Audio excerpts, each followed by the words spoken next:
इनाम उनजे शागिर्द बकर ॻाल्हाईंदो। केरु अॼु जे शागिर्द जा इनाम इनाम है इनाम ॻाल्हाइजो। अच वाला गाला इनाम जो पूरो नालो छा आहे?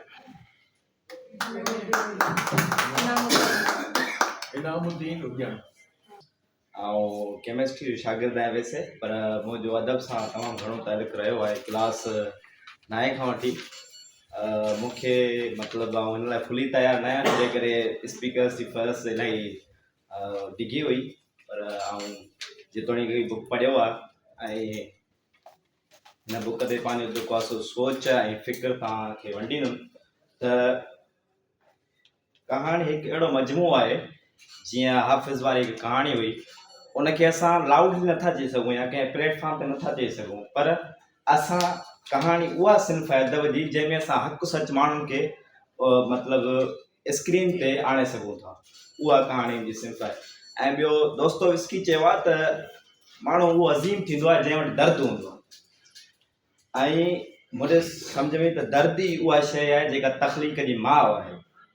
जीअं पाण सिगरेट छिकींदा आहियूं ऐं सिगरेट सड़ंदो आहे त उन मां धुओं निकिरंदो आहे। तख़लीक़ उहा शइ आहे ऐं दर्द उहा शइ आहे। दर्द तख़लीक़ ते जनमु ॾिए थो।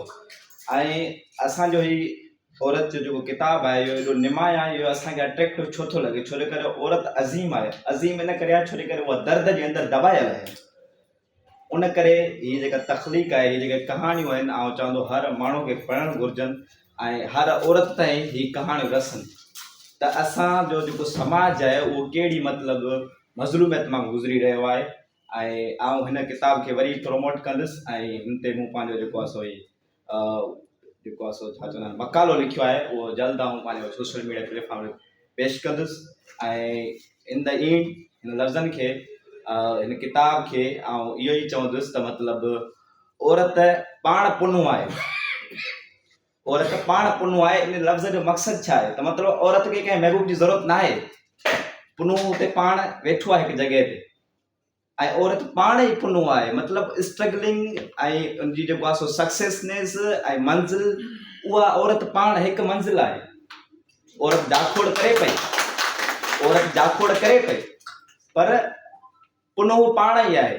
हिते अगरि असांजे समाज जी ॾिसूं असां जाखोड़ करे पई त हुनजी का मंज़िल न आहे, उहो पंहिंजे लाइ ई जाखोड़ करे थी। Thank U very much.